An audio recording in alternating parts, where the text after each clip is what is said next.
penyakit apapun jenisnya, sepanjang penyakit fisik, maka saya akan sembuhkan.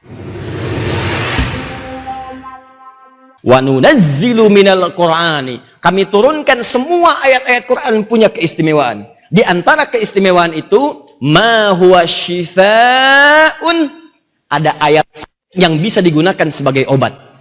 Syifa. Ini praktek ini. Saya ulang ya, perhatikan cara memaknainya. Wa nunazzilu minal Qur'an, dan kami turunkan semua ayat-ayat Quran punya keistimewaan. Dan di antara keistimewaan itu, ma huwa syifaun, ada yang bisa menjadi syifa. Ya, masih ingat keterangan kita di pertemuan dulu? Syifa dibagi dua bagian. Awas, catat lagi. Syifa dibagi dua bagian. Satu, syifa adalah obat bagi penyakit fisik yang sudah disebutkan oleh kalangan dokter dan para pakar, tidak ditemukan obatnya lagi. Mereka sudah mengatakan ini nggak ada obatnya, ini tidak mungkin. Maka kalau semua manusia mengatakan tidak mungkin, itu tanda langsung dari Allah, tinggalkan pendapat manusia, karena Anda sedang dirangkul oleh Allah untuk disembuhkan langsung dari Allah, tidak melalui perantara manapun. Paham ya? Saya ulang, kalau Anda menemukan klaim, misal ada saudara dirawat di rumah sakit, dokter mengatakan ini sudah nggak ada obatnya, ini mustahil, ini nggak bisa, maka itu langsung sinyal dari Allah diberikan, tinggalkan pendapat manusia, langsung beralih kepada Allah Subhanahu wa Ta'ala. Obat yang diberikan manusia namanya dawaun. Penyakitnya disebut daun. Likulli da'in dawa. Setiap ada penyakit itu pasti ada obatnya. Kalau manusia sudah nggak sanggup, itu tandanya Anda diminta beralih dari dawaun, kepada syifa ke sini. Maka keluarkanlah ayat-ayat syifa dalam Al-Quran. Contoh, seperti kepala suku di zaman Nabi yang tersengat oleh kalajengking. Kalajengking Arab, Anda bayangkan. Menyengat kepala suku, racunnya sudah menjalar. Racun menjalar keseluruhan.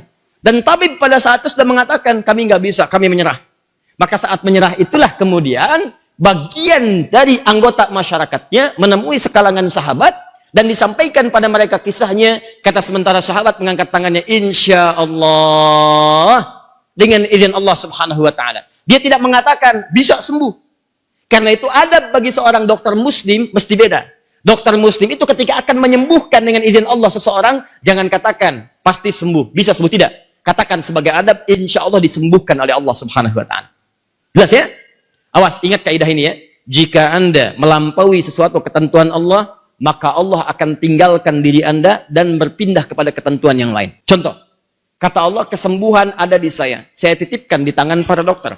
Lalu dokter mengatakan, tenang aja Pak, ini pasti sembuh nih. Mengatakan pasti dan tidak dikembalikan kepada Allah. Maka Allah akan membuat sulit penyakit itu dan susah bagi Anda untuk menyembuhkannya.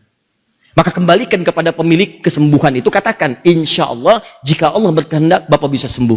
Maka Allah akan mudahkan semua proses dari pengobatan itu dan menuntun Anda pada jalan kesembuhan terbaik. Paham ya?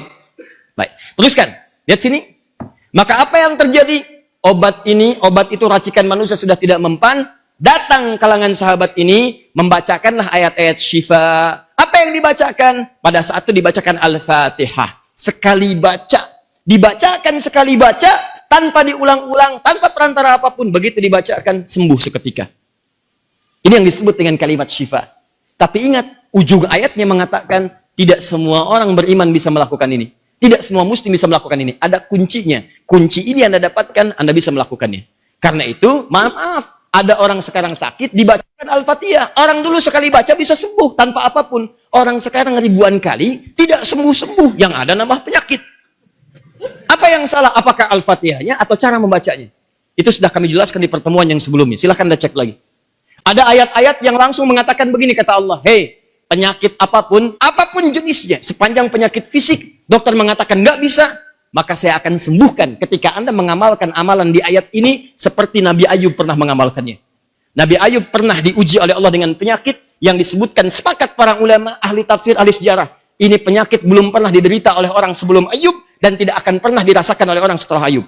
Seakan-akan Allah ingin mengatakan, nih, saya turunkan penyakit paling dahsyat, obatnya nggak pernah ditemukan, nggak akan dirasakan oleh orang sebelumnya, bahkan setelahnya, nih, saya turunkan, saya ujikan kepada Ayub.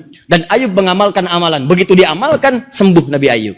Dan di ujung ayatnya kata Allah, wa dzikra lil abidin. Jika ada seorang hamba Allah mengerjakan hal yang sama, ditimpa dengan penyakit, walaupun penyakitnya seperti Ayub, akan saya sembuhkan. Apalagi penyakitnya yang di bawah Nabi Ayub alaihissalam. Rahasianya itu nanti ada di Quran surah ke-21 ayat ke-83 sampai dengan 84. Sebelah kiri di posisinya di mushaf. Nah, yang saya ingin maksudkan, kalau ditemukan kalimat syifa, maka ini diantara keistimewaan ayat Al-Quran. Jelas?